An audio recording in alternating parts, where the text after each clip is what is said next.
how's it going? Matt Laidlaw here, coming to you from Laidlaw's Harley-Davidson.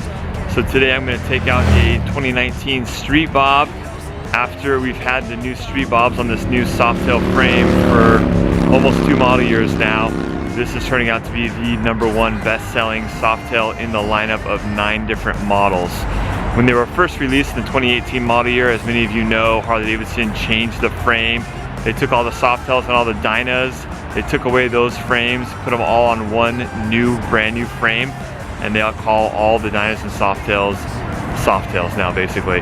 So this is the 2nd year in a row that we've had this brand new Street Bob on the new frame with the Milwaukee 8 engine. Nothing's really changed since the 2018 model year, so a lot of this is going to be kind of repeat from last year, if you guys saw my 2018 Street Bob review.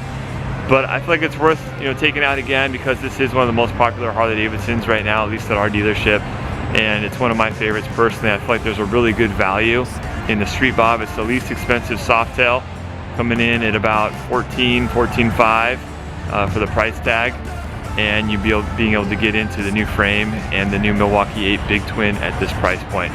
So I'm going to take it out with Nick, and I'll tell you guys what we think. Alright guys, so let me jump into this walk around on this 2019 Softail Street Bob. And for those of you who are still not used to those 2 words, Softail and Street Bob, being used in the same sentence, I think another Dyna rider dies inside every time I use those 2 terms together. But the fact of the matter is, your low rider, your Street Bob, and your Fat Bob are all on the Softail chassis now, and your Sport Glide as well. I think the Sport Glide pre-2018, if that bike were to come out, probably would have been on the Dyna chassis as well. But anyways, let me kind of go through a walk around on this bike and talk to you guys about some of the most commonly asked questions I get about the Street Bob, and kind of clear up a lot of things. So one question I get asked a lot about are those rubber gator guards on the front forks there. A lot of people ask me if they serve a functional benefit and if they can be removed. Yes, you can remove them if you don't like the aesthetic of it. But yes, they do serve a functional benefit. They definitely block dirt and debris from getting into like the fork seals. So I recommend not taking them off, but you can if you want to chance it. It's fine. So you've got the 107 cubic inch Milwaukee 8 engine on this bike. The Milwaukee 8 was introduced in this new Softail frame last year in the 2018 model year. Before that, you had the Twin Cam 103. You've got a 3.5 gallon gas tank here. This is one of 2 sizes of fuel tanks on these new Softails. The other bikes that have this fuel tank are your Fat Bob and your Breakout. So a lot of people complained about this fuel tank on the Street Bob. They don't like the fact that, it's less gas. But you know what? I feel like Harley-Davidson placed this fuel tank on the bikes that were kind of your stripped down minimalist bikes that kind of went with the style. People don't really typically buy this bike to be a long distance bike, but in one tank of gas, you're probably going to get like 120 miles or something like that out of it. So the Street Bob very much plays on like the post World War II minimalist bobber look, where the guys after World War II were taking a lot of the parts off their military issued motorcycles and reducing weight to make them go faster, and that style has kind of stuck and is now kind of like a definite style niche among not just Harley-Davidsons but a lot of different motorcycles out there, especially like the custom bobber scene as well. So yeah, this bike, the Street Bob, definitely plays on that. It has since it was first introduced in 2006. So the first year of the Street Bob was officially 2006, and that year was kind of significant for the Dyna family because that's when Harley-Davidson released their 6-speed transmission, even before the touring bikes got it. So that's a little known fact that the Dyna family actually had the 6-speed transmission 1 year before all the other touring bikes and other big twins, which in 2007, when they released the 96 cubic inch twin cam, they then got all the 6 speeds as well. But yeah, that 6-speed transmission is pretty much mandatory for me these days. I can't imagine trying to ride one of these bikes without it. So right away, you'll notice the blacked out cosmetics on the Street Bob and the laced wheels, again, to kind of fit in with the style that I just described. This is a very popular style, and it's definitely popular with the up-and-coming generation that are picking up Street Bobs, which I feel like is one of the things that contributes to why this bike sells so well is it's all blacked out. And I feel like some of the younger guys prefer the blacked out look than the chrome. I feel like the chrome just kind of screams the old generation of Harley riders. I think that once this black wears off in who knows how many years, I think the chrome will come back into style. I don't think chrome will ever go out of style ever, but we'll see. You've also got the mini ape hangers on this bike, which has kind of been a style character trait on the Street Bob for as long as it's been out. These are either a 10, I think it's a 10-inch bar on these mini ape hangers here. And the Street Bob is very much your minimalist bike. Another one of the big kind of whiny outcries among a lot of people where it was on this LCD screen. When the 18 model year came about and the Softails were introduced, they used this LCD screen on some of the bikes. This bike and also on the Breakout. Really what I think Harley-Davidson was going for was just to make a really, really small like digital footprint on this motorcycle and just keep it very clean of all your gauges and everything else, because a lot of guys that do these custom bobbers don't have any gauges on the bike at all. But you know, it being a factory production street legal motorcycle, Harley-Davidson's got to put a certain degree of these things on here. So the big worry was that you weren't going to be able to change the bars because you weren't going to be able to change the riser without then taking off this LCD screen and therefore taking away your ability to see like your speedometer and things like that. But you know, sure enough, you know, aftermarket companies come out with, you know, different wiring harnesses and different ways to relocate this LCD screen. We've used the bunking risers, and we're building one of these Street Bobs right now with hard case performance riser, both of which will allow you to relocate this LCD screen. So most of them are kind of your clubbed out, purpose-built setup on these Street Bobs. It's been a good bike, and a lot of guys like this as well because of the emerging trend. Well, it's not really emerging anymore. I think it's kind of maybe peaking at this point, but you know, the clubbed out look where a lot of guys are doing club style Dynas in the past, and now a lot of guys are kind of migrating that style over to these new Softails. You've got just a solo seat on the Street Bob, which is one of a couple things that kind of make this less utility bike and more of just kind of your minimalist, stripped down, low price point Softail. You have a chopped rear fender in typical bobber fashion. You just have the two turn signals that act as both your turn signals and your brake light in the rear as well. Part of the aesthetic appeal too of the smaller gas tank is you get to see more of the top profile and area of the engine. So yeah, you get to see more like the rocker box covers, which kind of give it more of that raw, uncluttered appeal as well. In typical, you know, bobber fashion, you see more of the engine, which is kind of your center focal point of the bike that most people, you know, love to see and show off. I personally am a mag wheel guy. I prefer the solid mag wheels on a bike. Spokes are okay, and it definitely goes with the style of this motorcycle. But I think if I personally bought the Street Bob, I'd probably want to go to a different wheel. Harley-Davidson came out with some pretty cool wheels mid-model year launch that would go pretty good on this bike. Here's a shot of the coil. You can see it's got 4 spark plug wires there. In the Milwaukee 8, you got 2 spark plugs per head, up from 1 plug per head back on the twin cam days. And you've got the side mounted license plate on this bike. And you know, some people either love that or hate that, but the side mount I don't really mind personally.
going to start off with utility. I'm going to do things a little bit out of order on this video, and if you guys haven't already, please check out my ranking system.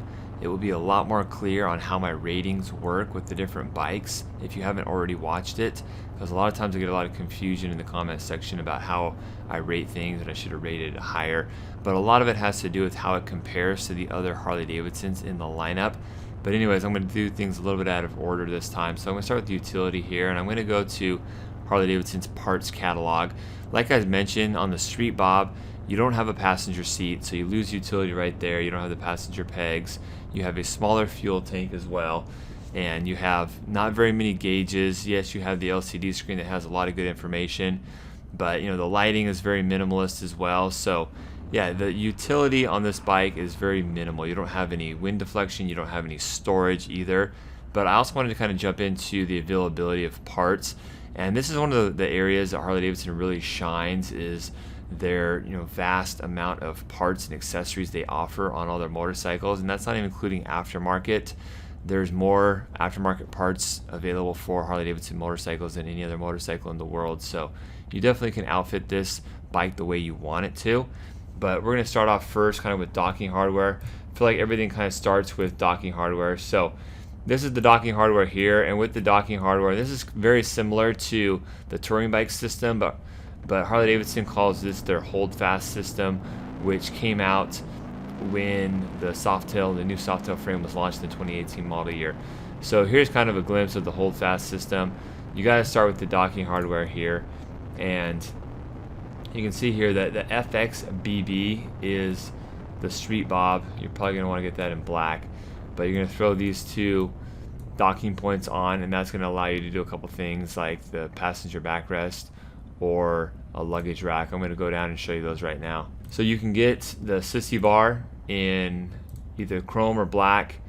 Being that it's a Street Bob, you're probably going to want to get it in the black, obviously, but you can get it in either a short one here, or you can go with the tall one here. And yeah, again, I usually recommend personally the tall one. That's where you're going to get the most support. The short one, it just kind of hits the small of your passenger's back and doesn't really give you that support where you can kind of lean back and put your full weight on it. And if you're on a long ride, you're definitely going to want to be able to lean all the way back and put your full weight on it. So my recommendation is standard height gloss black if you're going to do it.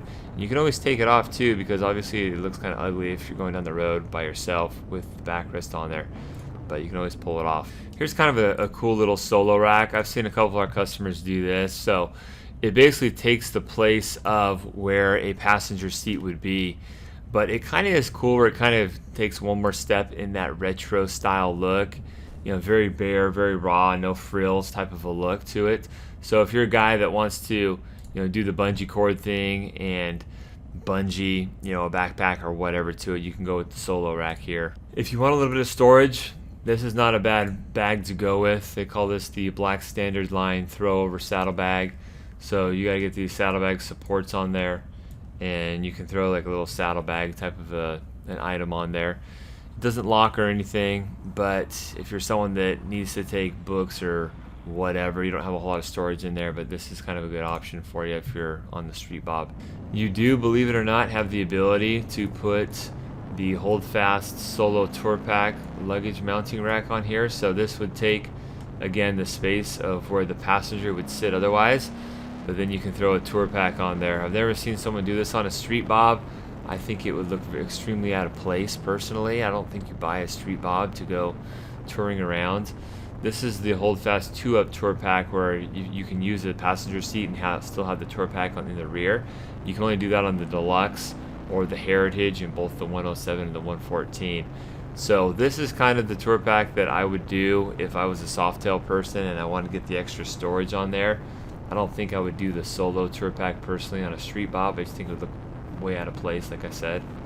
You got a couple different passenger seat options on the Street Bob. If you want to just do something easy and inexpensive, you can get the passenger pillion that has the same Street Bob styling on it. It's kind of like that ribbed look. This is not a very comfortable seat at all. I think a passenger would only be happy back there for maybe 20 minutes, half an hour if they're really tough. But beyond that, yeah, they're going to be very uncomfortable with this little pad, but it can be good in a pinch, and you can retain your solo seat and kind of match the styling. If you are going to do longer rides and you're going to ride with the passenger a lot, I would heavily recommend or highly recommend that you get a nicer one-piece two-up seat, something like a Sundowner or something like that. There's a bunch of different seats that are available out there. Let me see if I can find one here for the Street Bob. This is your seat right here. If you want to turn the Street Bob into something a little bit more comfortable, this is your Sundowner seat. It will fit the FXBB. And this right here, this is a two-up setup. So if you are going to ride a long distance and frequently with a passenger, I'd recommend getting the Sundowner seat. But if you need something just kind of real quick, easy once in a while, then go ahead and just get that matching pillow or that pillion that you can just slap on the back real quick. So guys, this was actually just now announced today. I'm just seeing this for the first time, but Harley-Davidson is launching some forward controls for both the lowrider and the Street Bob. And so, yeah, if you're someone that is a little bit taller and a little bit too cramped, you can change your mid controls to forward controls on your Street Bob and your lowrider as well. So it's funny that this comes out because I probably get more questions about moving forward controls to mid controls, like on the Fat Bob or a couple other bikes. But what that requires you to do is change the primary cover. And so what this does is, because the shift shaft comes out of the primary cover, so with these you plug up the primary cover. You can use your existing primary cover, and then they just allow you to move your forward controls, your controls a little bit forward. Now I know a lot of people that like to ride aggressively definitely prefer the mid controls. So yeah, this again is just very much in the direction of just full-on cruiser. And for guys like myself who are 6 feet 6 inches tall, you're probably gonna want something like this. It moves the controls 7.5 inches forward, 7.5 inches forward, which is real significant. But I thought I'd just throw this out there real quick. So now let's move on to engine and performance. I'd like to focus a little bit on the frame, and I've covered this in my videos in the past, but those of you that are just watching this video for the first time and haven't watched some of my old videos and maybe are just starting to get into Harley-Davidsons and just starting to research this, I feel like it's a huge point to bring up. The new frame that Harley-Davidson introduced in the 2018 model year on the then Dyna and Softail models is a huge upgrade. So they did several things that are of huge significance. One, they made everything just a lot stiffer and tighter. So this new frame is 90% stiffer than the old Dyna frame, and I think the figure they threw out was somewhere around 65 to 70% stiffer than the old Softail frame. So this overall chassis just performs better in every way, light years better than the old stuff. And really what that translates to when you're going down the road, especially at high speeds, is just when you go to put an input into the bike, an action, a handlebar input, things just react and handle a lot better, especially at speeds if you're going over bumps and things like that as well. So they went from, on the Dyna models, 2 external shocks to now this monoshock design. And the monoshock design is just a lot more, from an engineering standpoint, just a lot more structurally sound. Just the way that it transfers the impact on the spine of the frame. And if you guys haven't seen it, I'm gonna put a link to my Softail frame video in here, where I go over all the details on the new Softail chassis, and I get Ben Wright, the chief engineer of the Softail platform, involved as well. And that's a great video to watch to really see exactly all the benefits of this new bike. The other thing they did was they reduced the weight. So where they used steel in the past, they replaced a lot of the steel parts with aluminum parts. So they used a lot more application of aluminum parts in this new frame to reduce the weight. Yeah, less parts and welding, less flexion points. The main spine of the frame is just a lot more rigid, and so what that really translates to is just better power to weight ratio because of the weight, and you have the more power with the Milwaukee 8, and just the way that these things handle is just significantly better. I feel like the overall footprint, for whatever reason, feels a little bit smaller, and maybe it's just in my head, but when I started riding these Softails for the first time last year, I felt like the ergonomics, the relationship between your hands, your feet, and your seat were a little bit smaller than the old Softails and Dynas, but maybe that's just in my head. But I feel like a lot of the guys that initially were upset that they did away with the Dynas have now ridden these bikes and realized that these new frames and the new Softail chassis and platform is extremely good, and they're among the best performing cruiser chassis in the world. So yeah, the new chassis is awesome. I can't say enough good things about it. Like I mentioned several times as well, the Milwaukee 8 is now in the Softail platform. I love the Milwaukee 8. It's now been out since the 2017 model year with the touring bikes, and just last year in the 2018 model year when it was introduced on the Softail bikes. So I'll kind of talk about the Milwaukee 8 for a second, kind of the good and the bad, and some of the criticisms I've heard since it's been released, and kind of talk about my experience with it. I have a 2018 Street Glide Special with the Milwaukee 8 in it, and I really like it so far. But I'll kind of tell you guys a little bit about some of the negatives and some of the perception among some of Harley-Davidson's core riders. Everyone wants to criticize the Milwaukee 8 for being one more step in the direction of a Jap bike. It's funny, I think people equate refined engines that are quiet with Japanese. I don't know if that's a good thing or a bad thing, but yes, I would agree with that. The Milwaukee 8 is less mechanical, less raw. And that's one of the things that a lot of core Harley-Davidson customers love about the Harley-Davidsons is they're very just high-quality parts, simplistic, and very mechanical. And you really just feel like you're riding a living, breathing piece of machinery. And that's really the best way I can describe riding a Harley-Davidson. And there's just something more fun about it than most other motorcycles. And again, that's just an opinion, but there's just something really fun about riding this real mechanical, raw piece of machinery underneath you. And you lose a certain degree or element of that rawness in the Milwaukee 8. You still have it, don't get me wrong, you still very much unmistakably are riding a Harley-Davidson, but a lot of people criticize the fact that, to use Harley-Davidson's term, that the engine is more refined. And things like the starter motor is a lot better than the Milwaukee 8. A lot more powerful to turn over those big pistons, but it does sound a little less raw and more refined as well. So from the startup, it sounds less like that traditional Harley-Davidson. But Harley-Davidson had a huge daunting task when they designed this new big twin. I think they did an excellent job, by the way.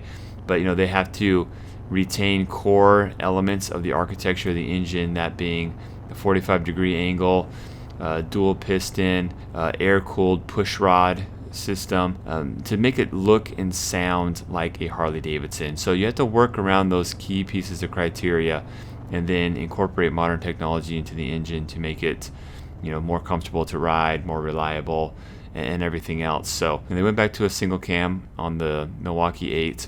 And so, part of that was to use less parts and less moving parts in the engine. So less to go wrong, more simplistic, and also less mechanical noise or less engine noise, because people want to hear their exhaust note. The exhaust note and the sound of a Harley-Davidson is everything for these and everything for their customers. They also did a lot of things as far as allowing this thing to breathe easier. You have a lot of upgradability. I think Harley-Davidson purposely set themselves up for a long history with the Milwaukee 8 engine to keep bumping the displacement over the years. So we're going to see this, I'm sure.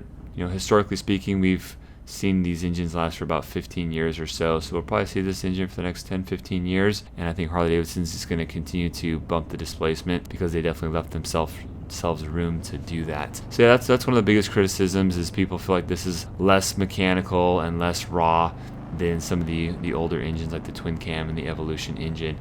And quite frankly, I'm okay with that. I think Harley-Davidson hit it on the head as far as kind of getting a balance between that raw vibration to a certain extent. Harley-Davidson put a counterbalancer in the touring bikes to counterbalance 75% of the primary shaking forces out of there, and this Softail is 100% counterbalanced. And that being said, you still feel like you're on this real torquey power delivery raw piece of machinery, like I keep saying. But anyways, yeah, I really like the Milwaukee 8, and you have a lot of upgradability as well, with Harley-Davidson and their stage kits as well. The starter motor's good. The heat dissipation is definitely one of the things that has been improved on the Milwaukee 8, and that's been a major complaint of Harley-Davidsons for a long time, especially people that aren't used to Harley-Davidsons. These are air-cooled engines and they do get hot, and so with the precision oil cooling system that Harley-Davidson introduced on the Milwaukee 8, it definitely brings that heat down quite a bit. So more user friendly. The reliability has been really good. My bike's been bulletproof. The couple of the issues that have been brought up, just because I don't try to sidestep issues, I always talk about them head on. There's been sumping issues in some cases where oil pumps weren't scavenging the oil and returning it properly. We've probably seen less than 10 of these bikes out of hundreds of Milwaukee's 8s we've sold in the last 3 years. But they are out there. Harley-Davidson has addressed this, and they've changed the oil pump on the bikes now. And since the release of the new oil pump, we have not seen any issues. The issues we did see as well were bikes that had like stage 4 kits on them, where they were being run for at a really high RPM for a really high duration. And I'm not making excuses; they should be able to do that, which is why you buy that kit. But it was kind of extreme conditions that we saw were making the sumping issues occur. But yeah, we did see them. We haven't seen them since the new oil pump, and they were very few and far between. A lot of people blew it up all over the internet like it was happening to everybody. The majority of the people, especially if you have a stock bike, you'll obviously never have an issue. The next category is handling and suspension. So the bike, as I've said already, handles very, very well. It's certainly a lot better than the old dynos and the old Softail frames. Lean angle's a lot better and just more reactive, and you can just go quicker and go faster through tighter turns than you were able to on the old chassis, and kind of go from lean angle to lean angle a lot quicker and snappier. So the Street Bob is probably the numbers 2, probably tied with the Lowrider for 2 and 3 best handling Harley-Davidsons make right now. Number 1 being the Fat Bob, and then after that I think there's a bunch that are kind of a tie. Like you've got your Heritage, your FXDR, and like your Sport Glide. Those are all kind of mixed in right after the Lowrider and the Street Bob. But anyways, yeah, the bike, you can ride this bike very, very aggressively. So if you're someone who maybe is coming off of dirt bikes, or maybe you're coming out of the sport bike world and you want to get into the cruiser world, but you still want a bike that you can really crank on, this is a good option for you. But yeah, the suspension with the monoshock is light years better on the freeway as well than the dynos ever were, especially the old Street Bobs. You took an old Street Bob with that suspension on there, and you rode one of the new Street Bobs with the new monoshock and new frame. I mean, it's like night and day difference. It's just a lot better. You can adjust this shock as well. There's 3 different shock adjustment types. I'm going to put a link to a card in the upper right hand corner of the video here, where I do a demonstration on how to adjust the suspension on all of them. The suspension on the Street Bob is probably the most rudimentary of the 3. You have to take the seat off and use a wrench to adjust the preload on the suspension. That's all based on your weight. You can't adjust like the dampening or the rebound, but you can adjust the preload, which does not lower or make the seat height taller. I get asked that question quite a bit. But yeah, cruising on the freeway as well, the bike's pretty good. It's certainly a lot better than the Iron 883. A lot of people will come into my dealership and they'll be between a Sportster and the Street Bob, usually an Iron, because they like the cosmetics of the blacked out look. Either that or a 48. And let me just be the one to tell you guys, the Street Bob absolutely dominates the Iron 883 in every way possible. I mean, they're not even close. So if you're someone who's more of an advanced rider, maybe you're coming off a dirt bike or something like that, and you want to get into the cruiser world, if you can stomach the extra $4,000 or $5,000 from a Iron to a Street Bob, I would highly recommend it. And I'm not saying that to downplay Sportsters. A lot of people think that I'm a Sportster hater. I get these comments sometimes from people that say that I hate on Sportsters too much. I don't hate on them. I'm just realistic about what they can do and what they can't do. And when other bikes are better than them, I just kind of call it like I see it. Sportsters are great bikes. They have their place. They're a low price point.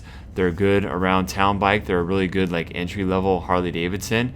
But if you're getting out on the freeway and you're doing high speeds, especially for a long duration, they're not a comfortable motorcycle, and that's just kind of the bottom line.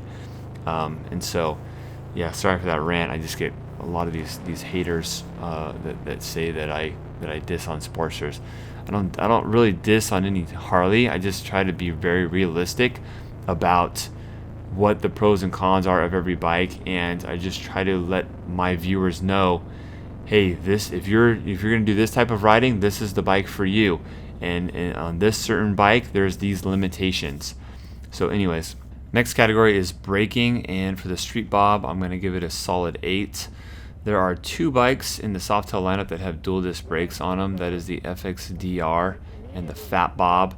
Those bikes brake exceptionally well, and a lot of people ask, especially on the low rider that used to have dual disc brakes, why it doesn't now. The brakes have been advanced, and you almost have, well, you don't almost, you have as much stopping power as a single disc. You got a 4-piston caliper fixed in the front, 2-piston floating in the rear, and they basically stop the bike just as good as the dual disc brake lowriders of old ever did. So that's one thing that I will say. The brakes are definitely adequate. You know, they're not like racing brakes where if you're stopping a lot and your brakes are really heating up a lot, you know, they're not going to perform as well as a dual disc brake.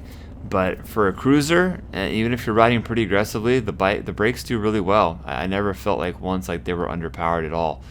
Now, you know, there are definitely brakes out there that will make you stop quicker, but you know, with the weight reduction on this motorcycle as well, I feel like, you know, the single disc 4-piston front caliper works pretty dang good. So yeah, brakes are nice. I'm going to cover real quick a few different stats that I normally cover, and I usually go to Harley-Davidson's website, but because this video is just getting out of control too long, I'm just going to kind of rattle them off. So this bike weighs a little over 650 pounds. You've got about 80 horsepower at the rear wheel, and you've got about 100 foot-pounds of torque at the rear wheel.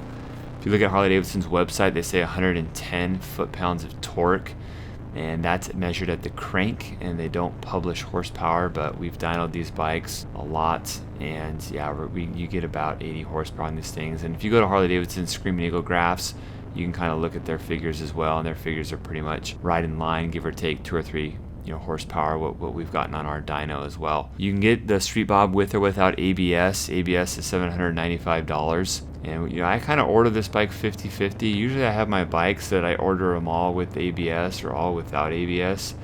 But with the Street Bob, I feel like it's kind of a mixed bunch as far as what customers want, so I order some with, some without. I normally go over colors, but for sake of time, I'm not going to go to colors. Go to harleydavidson.com if you want to see the colors. So the next category that I like to talk about is touring capabilities. I think of when people think of Harley-Davidson, it's kind of synonymous with touring motorcycles.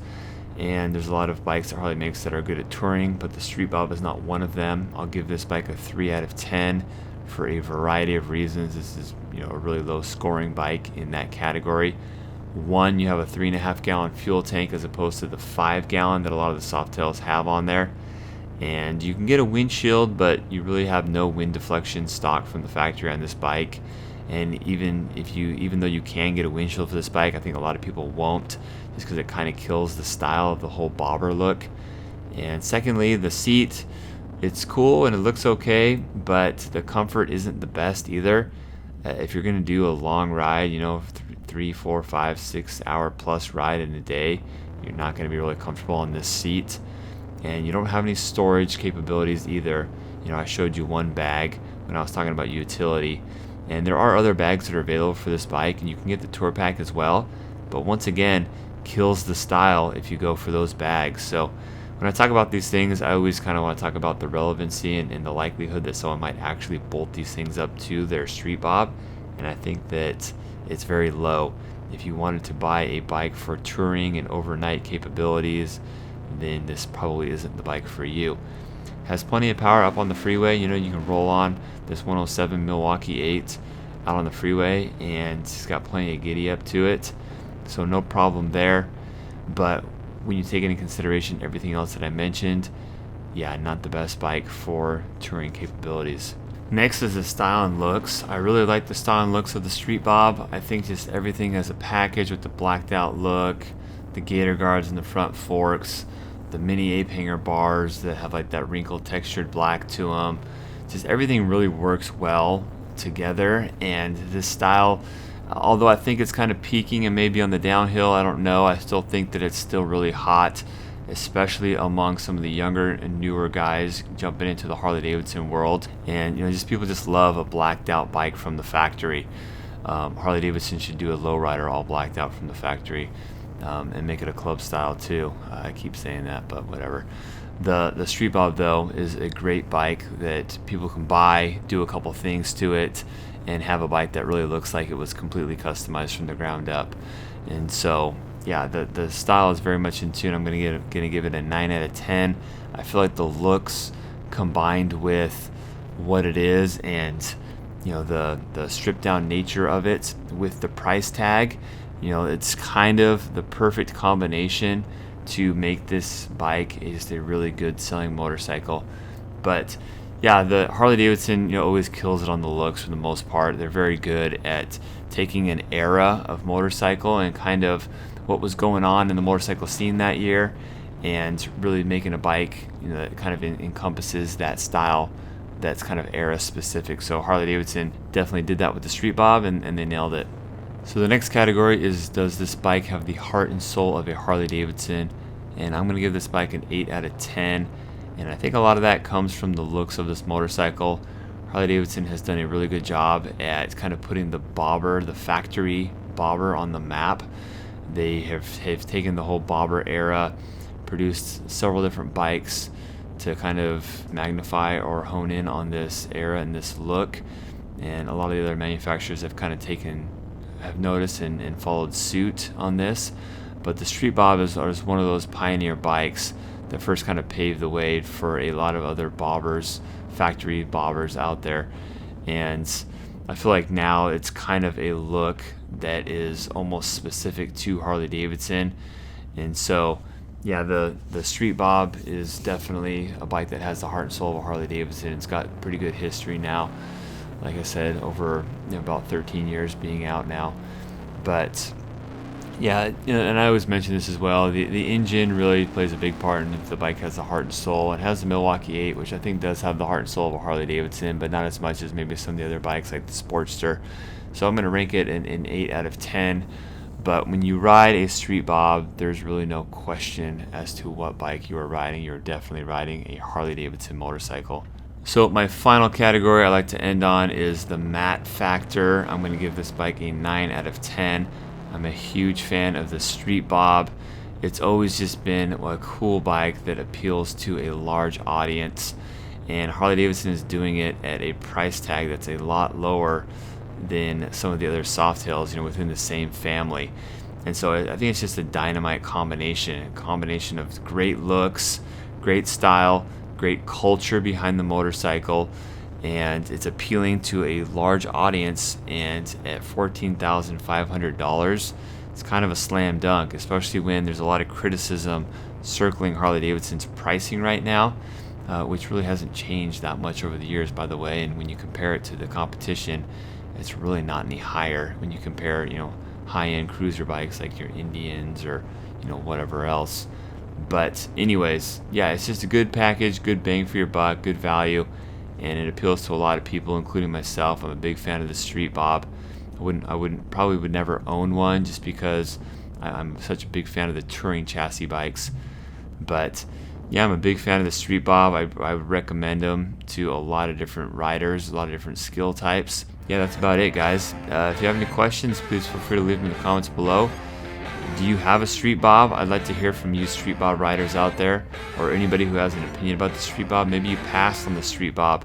I know Nick, who's lowrider I'm riding in this video right now, he was actually initially going to get a Street Bob, but he passed on it for a blacked out lowrider that we were building at the time. But and he did that for a couple different reasons, the fuel, and kind of some of the functionality that I talked about in this video as well.